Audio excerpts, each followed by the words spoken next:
So if our money could actually talk, do you ever wonder what it would tell us? I know that you don't, because every time I've mentioned this series to someone or this topic, they just kind of roll their eyes like, actually, I know what my money would tell me. I'm not even sure I want to know. I'm not even sure I'm going to come listen to you talk about this, right? Because if our money could talk, assuming it was for us and assuming our money was trying to help us, I doubt that we would be shocked at all at what our money would tell us, right? Because we kind of already know. I mean, if our money started talking, our response would be along the lines of, yeah, I know.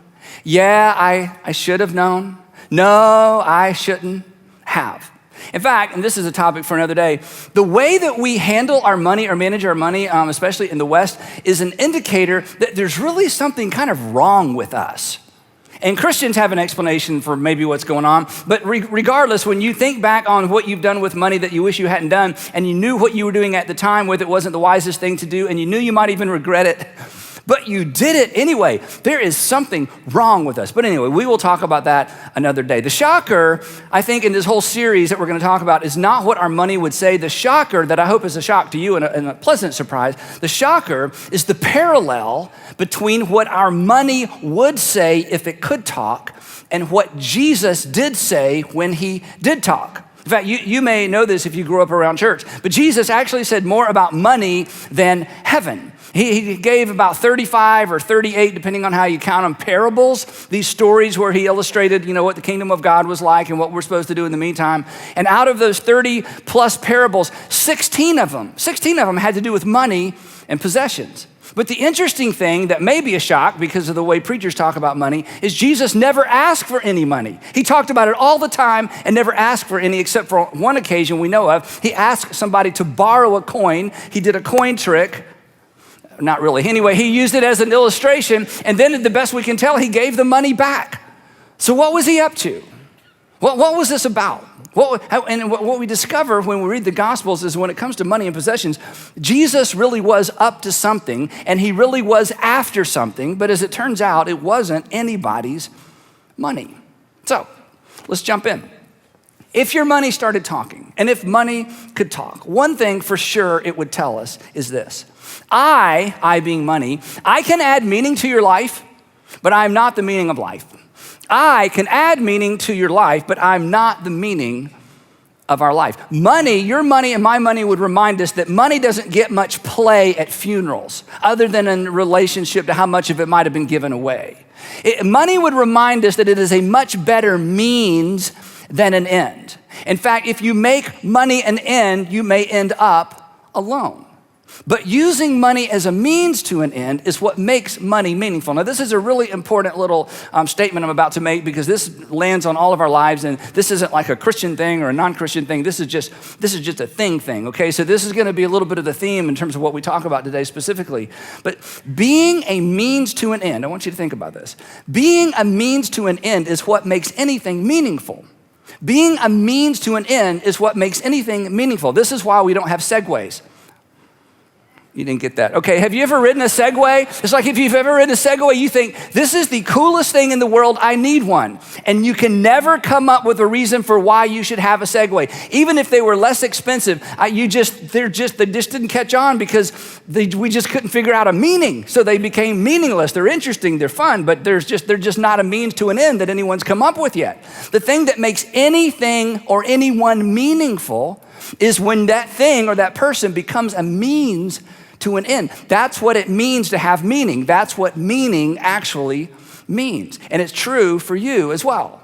If you want to live a meaningful life, and you do, if you want to live a meaningful life, you have to figure out how to become a means to an end that's not you. If you want to have a meaningful life, you have to come up with a way of being a means to an end that goes beyond you. And here's what we're going to discover. When you decide to be a means to an end, your money becomes a means rather than an end as well. And you will begin to view all of your money. You will begin to view all of your resources. You'll begin to view your net worth. You'll begin to view everything as a tool. And this is exactly, we shouldn't be surprised, this is exactly what Jesus taught in one of his, are you kidding me, did he really say that, parables. So Luke, as you know by now, hopefully if you've been attending or if you grew up in church, Luke was a first century doctor who actually got the information about the life of Jesus and put it in an orderly chronological order for his first century audience. And it was so valuable to the church, they meticulously copied it. And eventually it was collected with some other New Testament documents and became part of the New Testament, which became part of our Bible. And so Luke, who thoroughly investigated all these things, records for us several of Jesus' parables. And one of them is a parable about money and possessions. And here's what Luke said that Jesus said. Jesus told his disciples, and the disciples are the general group of people that follow Jesus everywhere, including the apostles, but broader than that. Jesus told his apostles there was a rich man, and they knew immediately this wasn't a true story. Jesus was making this up in order to make a point. There was a rich man whose manager was accused of wasting his possessions. Once upon a time, there was a rich man whose manager was accused of wasting his possessions. There was a rich man who had so much to manage, he couldn't manage it all. He had so much to manage it, he hired a manager who bought and sold and traded with his name. And he got wind of the fact that this manager was doing deals on the side or doing something dishonest that made him nervous. So Jesus continues. So this rich man who had too much to manage, so he had to have a manager, called the manager in and he said, "Hey, what is this I hear? Word on the street is you're not dealing with my stuff well. You're not being very accountable. You're not being honest. You're not representing me well with my stuff. What is this I hear about you? Give an account of your management. That is, get the books together, finish up whatever you're doing, because you can no longer be my manager. You cannot be my manager any longer." So he fires him. But before he lets him go, he says, "You're fired, but I need you to kind of tidy up, all the loose ends, bring me the big notebook, give it to me, and then you're out of here. You can no longer be my manager." Jesus continues. Everybody's leaning in because he's such a good storyteller. The manager in the parable, this is Jesus teaching, the manager said to himself, and this is the key word, "What shall I do now? What shall I do now? Oh no, I wasn't expecting this. I've been caught. What should I do now? My master is taking away my job, and I'm not strong enough to dig. I'm an inside guy, and I'm ashamed to beg. I have my pride." And suddenly he finds himself, and the guy in the parable, with a little bit of time and a little bit of opportunity to figure out where he's going to go and if anybody is going to take him in. So he thinks about it and he comes up with an idea. And he says, I know what I'll do. I know what I'll do so that because this is all about time, when I lose my job here, I'm losing it, people will welcome me into their houses. So he comes up with a plan to make sure that when he's no longer employed by the rich guy, he has some place to go and someone to go to. So here's the plan that he came up with. So, this is Jesus telling this parable. So he called in each one of his master's debtors, and his master probably had a lot of debtors. He just gives us illustrations of two of them. He calls in each of the people who owed his master something, people he'd been doing business with. And he asked the first one, "How much do you owe my master?" And this gentleman said, "Well, I owe your master 900 gallons of olive oil," he replied. And the manager told him, "Take your bill and sit down quickly. Sit down quickly before anybody sees. Sit down quickly before anybody finds out. Sit down quickly because I don't have much time. And I need to make sure I take good advantage of my limited time to make sure I have somewhere to go and someone to go to. I've only got a little bit of time left. Sit down quickly and make it out for 450. That's sort of this in the parable. Everybody in Jesus' audience, they have mixed emotions. If you're on the owing side, it's like, wow, that was a good deal. Suddenly I owed 900, now I only have to pay half. Then people who are on the rich people side are like, what a crook. No wonder he needs to let this guy go. So the guy's like, absolutely, let's just finish this up. So, boy, this is amazing. Thank you. Hey, if you ever need anything, call me. Yeah, I might do that. Then he asked, Jesus continues, then he asked a second, "And how much do you owe my master?" 1,000 bushels of wheat, he replied. He told him, "Take your bill and make it 800. Just 800, yeah, let's just finish this account out. Just make it 800, let's just wrap this thing up." Wow, well, thank you. Hey, if there's ever anything I can do for you, just let me know. Don't worry, you may be hearing from me sooner than you think. And the implication is he did this over and over because Jesus in the parable said he went to each one of the people who had done business with his master, and he settled these accounts so he could have all the accounts settled, but he gave everybody these huge, huge discounts. Now, in the parable, when the rich guy finds out, or the way Jesus says it is, the master, because you know the master's gonna find out about this, right? The master and everybody in Jesus' audience is thinking, oh man, this guy's going to jail. This guy may be executed. This guy's gonna be strung up, you know? And if you have not heard this parable before, you think the same thing. And the reason you think the same thing is because Jesus is the master storyteller. Jesus knew how to get his first century and sometimes his 21st century audience to lean in and to be just confused enough to have the category scrambled just enough to where we have to pay attention and ask the question, what is he trying to say in this fictitious story? Because in every parable, there's someone who represents God, and in every parable, there's someone who represents the people in Jesus' audience. There's someone who represents God, and there's someone who represents you, and there's someone who represents me. And the people in Jesus' first century audience assumed that the dishonest money manager is about to get into big trouble, but they would be wrong. And if that's where you thought this was going, as I would think this was going the first time I read it, I would be wrong as well. They would be wrong because the text says that Jesus actually commends in the story. The master commended. That is, he complimented him. That is, when he found out what happened, he smiled. He high-fived him. He slapped his knee and he laughed and he said, you got me. And the text says that Jesus said inside this made-up story in order to make a real point, he said the master commended the dishonest manager because he had acted shrewdly. He commended him in the parable because this guy had thought it through. He thought it through with the future in mind. He thought it through with his limited opportunity and his limited time in mind. He thought it through with his own future in mind. And of course, Jesus' audience may be like you the first time you've read this story. Maybe this is the first time you've heard it.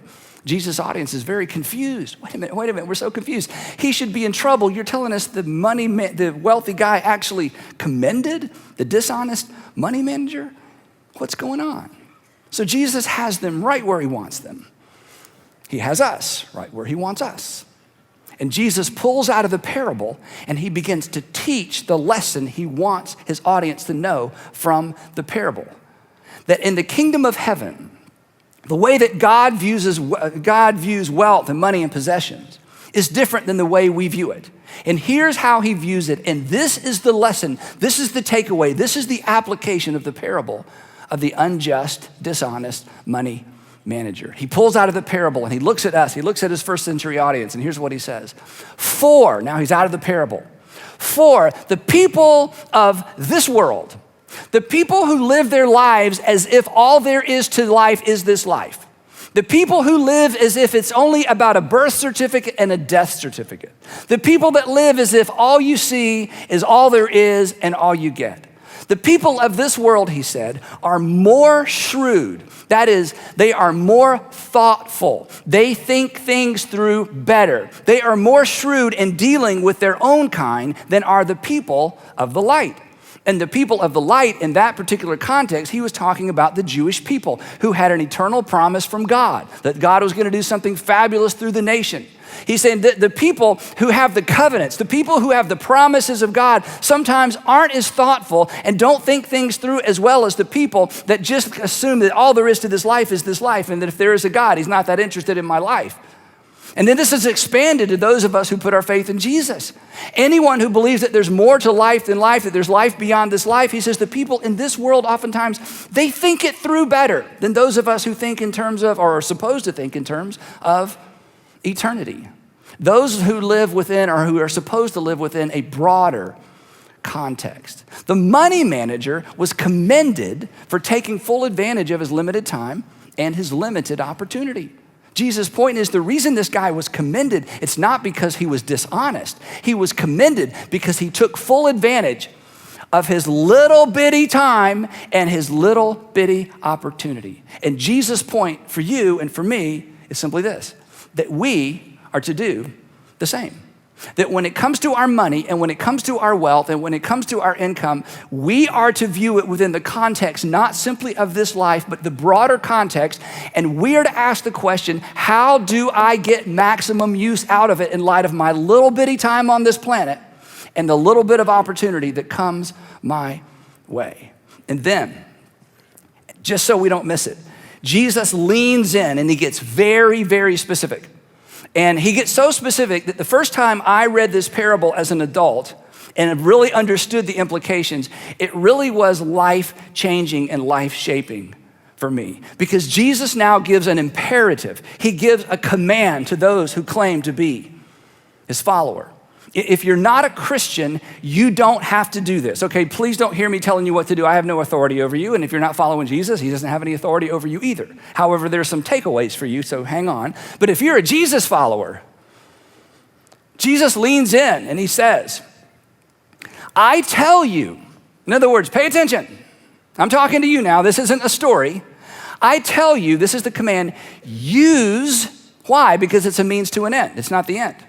Because it's a tool. Use worldly wealth, to which we might be inclined to say, well, what other kind of wealth is there? Aha, good question, you're paying attention. Use worldly wealth, this is a command, to gain friends for yourselves like the money manager, so that when it is gone, because it will be gone, actually, you'll be gone, but anyway, when it is gone, you will be, and this is so strange, welcomed into eternal dwellings. Now, don't ask me to explain this because I can't explain this. In fact, isolated to the teaching of Jesus at this particular time in his life, this really doesn't make any sense because the implications are unmissable. The implications are that there's something we can do with temporary wealth during this little bitty slot of time that we have in life that makes an eternal difference. And honestly, I would not take that seriously, and you shouldn't take it seriously either, except for one thing. After Jesus was crucified, he came back to life. And when someone predicts their own death and resurrection and pulls it off, whenever they talk about death or resurrection, you and I should pay attention. So consequently, looking back through the filter of the resurrection of Jesus, Luke is writing this on the other side of the resurrection. He's like, I know this sounds a little bit crazy. And I know that Jesus' first century audience in the moment certainly didn't understand what he was talking about. But clearly there is something to this because Jesus substantiated the idea that there is eternity, not just through his teaching, but through his life and specifically through his resurrection. But his point is clear, that your money and your possessions, my money and my possessions, money is a means. It is not the end. It's a means to an end that goes beyond us. And Jesus says it even goes beyond this life. The implication is that our right now resources, that your right now resources have the potential to make a forever difference. That we can't take it with us. We've heard that our whole lives, right? We can't take it with us. But there is a way for us to have something to show for it beyond this life. It's a means to an end. As Jesus would say, it is a tool. Now, if Jesus is right, and I think he's right, if Jesus is right, it means, and I know this is a little maybe different, maybe you've not heard this before, little disconcerting. You kind of go home and go, okay, even if you're right, Andy, I don't know what to do with that. But if he's right, it means that I should view and that you should view not a percentage of what you have as something that should be made available to your heavenly Father. It means that we should view 100% of what we have as a potential means to an end. In other words, the question that we should begin to ask as Jesus followers. In fact, I would encourage you to ask this question just for fun, even if you're not a Jesus follower. The question that we should all ask at some level is, how can I leverage more of what I have as a means to an end that's not me? How can I leverage more of what I have as a means to an end that is outside of what benefits me? Because as most of you already know, because all of us have experienced just enough of this to know, that is where joy is truly found, isn't it? When Sandra and I were first married, one of the advantages that we had is we had several advantages. One, we were raised very similarly when it comes to money and managing money and generosity. We were both raised by two sets of very generous parents. And so consequently, when we set up our budget and we started doing life together, we decided up front, there is a percentage of our money that is going to be given away first. We just decided that. 10% to our church, and then another percent is going to go to other things that we love. And so we made a decision I've encouraged young couples to make for years, and I don't think anybody takes me seriously because it's a little bit complicated. I've always told young couples, you should decide ahead of time what percentage of your income you're going to live on. And here's why. This is pretty brilliant. You're going to want to write this down, okay? You ready? The reason you should decide ahead of time what percentage of your income you want to live on is because you are going to live on a percentage of your income. Let me say that again. You, each one of you, I don't even know you, all of you are living on a percentage of your income. Why would you not choose it rather than letting a lifestyle choose it for you? See, that's what shrewd thinking, forward-thinking people do. They don't think about the numbers of dollars, they think about the percentage. So we just decided no matter how much comes in, we're living on the percentage, all right? And then we're gonna give a percentage away. And we also decided that anything we own, we're gonna try to figure out how to use it to help other people. And we've been successful and we've been unsuccessful, and sometimes I get selfish and sometimes she has to say, remember, I'm like, oh yeah, because she's more inclined that way than me. And we also decided that we're not gonna hoard stuff. If we're not using it, we're going to give it away. As soon as I have the box and I'm about to go into the basement with it, I realize, okay, if I take this into the basement, it will live there for 2 or 3 years, doing no one any good. And then one day I'm gonna see it and go, I need to get rid of that. And then I'm gonna put it into circulation. So don't even take it down there, just give it away. And then we decided that we're gonna try to say yes to anyone who ever asks us for anything. Now that's complicated. That's not even always wise to just do for people when they ask. But we decided if we're gonna err on the side of generosity. And so what happened through the years, and this isn't unique for me, many of you have done this. If you haven't, I hope this is challenging to you. Through the years, what actually happened, what actually transpired, is that we turned stuff into stories. And we don't miss the stuff. The stories are still very emotional for us. There are some stories that we can't tell to this day, and it was years ago some of these things happened, that we just don't tear up when we think about the opportunities we had because we decided ahead of time. It's all in play. It's all available. How do we use more of what comes our way and what sits in our bucket of resources to do things that are not simply for us? And the number of dollars is irrelevant. It is all about pre-deciding ahead of time as it relates. It's all God's. It's all in circulation for your benefit. And here's a percentage that's going ahead of time, and I'll figure out how to live on the rest. These stories will always be emotional. Here's the thing, okay, then I'll move on. This is what I know about you. All of you have several things you factor into your financial decisions. We all do. I mean, even if you don't have them written down, you don't even know what they are. I promise you, every time you make a financial decision, you factor in something. You have some things that you factor in, right? So I want to suggest you begin factoring this question in, because this could possibly free you up to become more of the kind of person that you actually want to be anyway. And here's the question. Do I want more stuff or do I want more stories? Do I want more stuff or do I want more stories? And let me just give you a tip. Nobody's going to talk about your stuff in the end. They're going to tell stories about you. Do you want more stuff or do you want more stories? Now, let me just say something real quick to a group of you. Decatur City Church, Hamilton Mill, our Hamilton Mill gathering up there, Gwinnett Church, Hamilton Mill. I just want to say something to both of you real quick. I want you today, as you're leaving, or even right now, to look around the buildings you're in, these cool buildings that you just moved into a couple of weeks ago. And for those of you who gave to make those buildings possible, I just want you to know, for the rest of your life, that building is part of your story. And I already know that you don't know what you would have done with the money that you decided to give to make that building possible. And you don't miss that money, but that building, every child that comes to faith, every baptism story, every adult that gets reconnected with their Heavenly Father, every mom who drags her teenage son in there, every husband that drags his wife in there and she's confronted with something that's life-changing, their story is your story for the rest of your life. So way to go. I hope you never, ever lose sight of that. And the reason I wanted to say that is because every time Sandra and I walk into any of our buildings, anytime we experience a baptism, we feel like, wow, their story, this story is a little part of our story, and I don't miss the money that we gave. And I wouldn't trade the money we gave for the stories of life transformation and marriages that come back together and kids that reconnect with, prodigal parents and parents that reconnect. I mean, how do you compare the stuff with the stories? And yeah, we got to make a living. We got to pay our bills, got to get our kids through school. I get all that. I'm not advocating irresponsible living. I'm just saying, I think you should factor this in.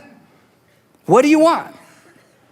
More stuff or more stories?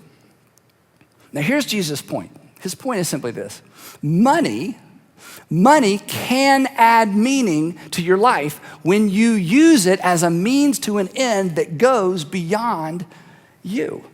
Now the parable, the teaching on the parable isn't over, and I'm going to get through this last part pretty quick because it's fascinating. He continues. He's not done. They're all leaning in. He says this. He says, hey, by the way, whoever, and whoever means whoever can be trusted with very little can also be trusted with much. Do what? Yeah.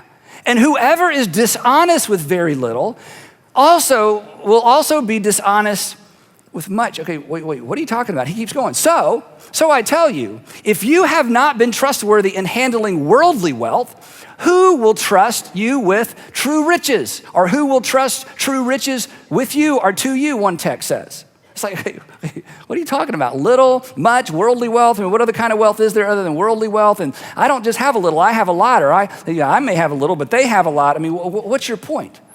And Jesus' point is simply this, that no matter how much you have, and no matter where you think it ultimately came from, that your money, your wealth, your possessions, my money, my wealth, my possessions, not only is it a means to an end, not only is it a tool, from the kingdom of God's perspective, it's all a test as well.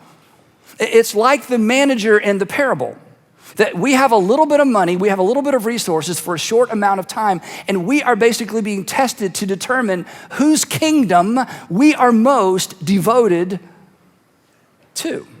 The bookended kingdom of this world, or the kingdom in which there is more to this life than what we can see and that goes beyond the bookends of our physical lives. And again, as strange and maybe to you, from your perspective, as creepy as that sounds, again, no one should take that seriously apart from the resurrection of Jesus.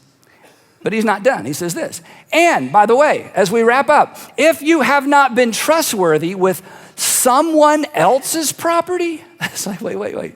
What are you talking about? I mean, I'm not a money manager, you would say. I would say, I'm not a money manager. This is my stuff. I'm not managing this for someone else. I mean, this is my paycheck. This is my money. I have the deed to the house. I have the title to the car. I mean, somebody else, I own stuff. This is my stuff. If you have not been trustworthy with someone else's property, who will give you property of your own?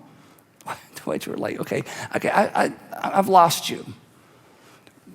But if your money could talk, and if my money could talk, I think it would confirm what Jesus is saying at the end of this teaching. It would say, I'll still be here when you're gone. And the moment you think you own me,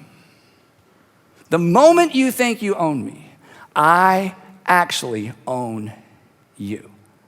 Because we all, like the money manager in the parable, are in fact managers.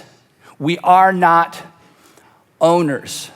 And the way we know that we're not owners is that if you're going to leave it behind, clearly you don't own it, you're just managing it. But here's the real question. If you're just a manager, not an owner, who are you managing it for?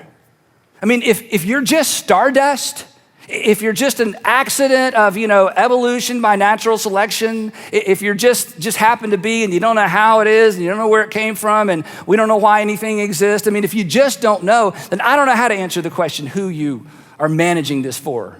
because you are going to leave it all behind. We all know that. Nobody argues with that. But think about this. If in the beginning, God created the heavens and the earth, and if in the beginning, God created mankind in his image, and if in the beginning, God made us as a race stewards of this planet, and he gave each of us a little bit of time and a little bit of opportunity and a little bit of resources to manage, then suddenly all of this makes perfect sense. And Jesus would say, manage it well. And please don't get confused. Don't get confused. If your money would talk, it would remind us, I'm a means. I'm a means. I'm not an end. I'm a tool and I'm a test. I can add meaning to your life, but don't be confused. I'm not the meaning of your life. So, as we wrap up, I want to ask this question, then we're going to pick this up next time.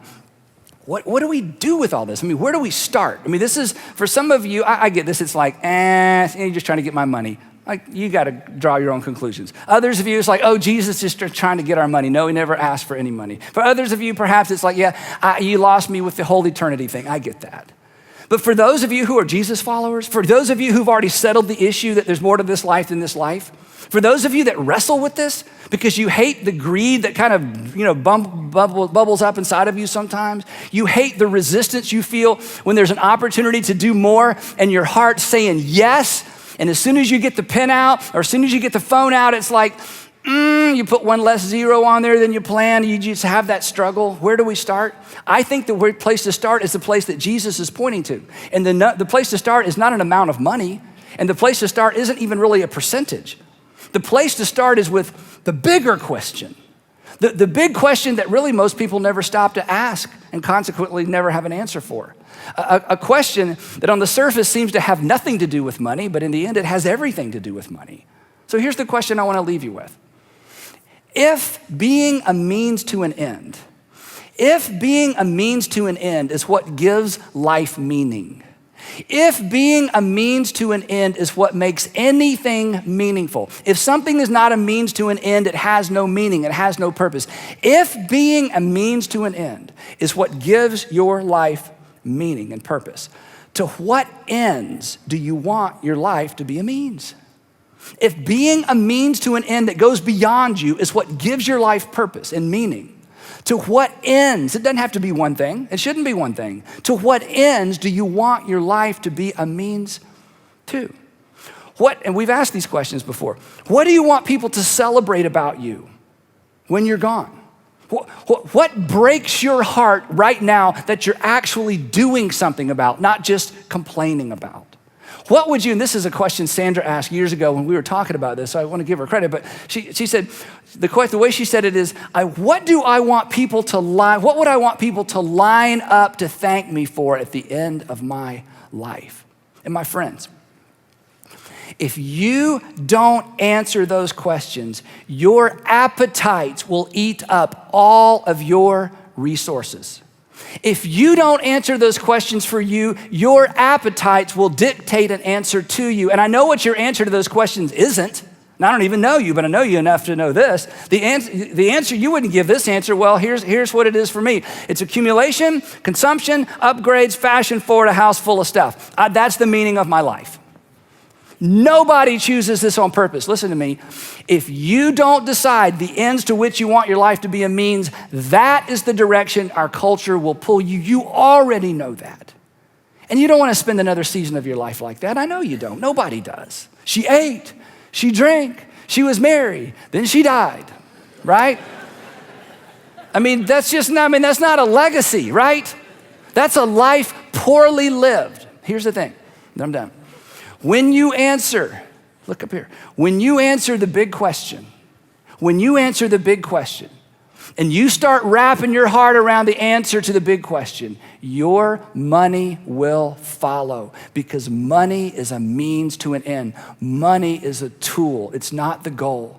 And we've all lived long enough to have seen that in the lives of other people. We've all experienced just enough joy to know it's true. When you answer the big question, something begins to happen in your heart. But listen, until you answer the big question, you may just end up following your money. And that would be a shame, because live for yourself, you'll only have yourself to show for yourself, along with some stuff for people to fight over when you're gone. So this week, here's the question I want you to wrestle with.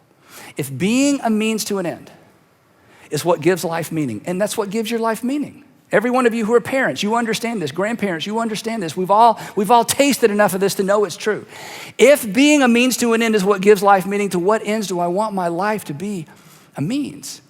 And when you identify and embrace the answer to that question, your money will begin to follow, and you will begin to view everything you own, everything that comes your way, as a means to an end, as it was intended to be. Now, at the end of this teaching, something very interesting happens. Jesus, the teaching began, Jesus was telling his disciples, and as I said, there was another group listening, on the outskirts, because there was always a group of people following Jesus around who, they just were trying to trap him, ask him tricky questions, make him look foolish in front of the crowd. And so Luke tells us at the very end of this teaching, he says this: the Pharisees who loved money heard all of this, everything I just shared with you. The Pharisees who loved money heard all of this and were sneering at Jesus. And do you know what their names were? Yeah, me neither. So let's get this right.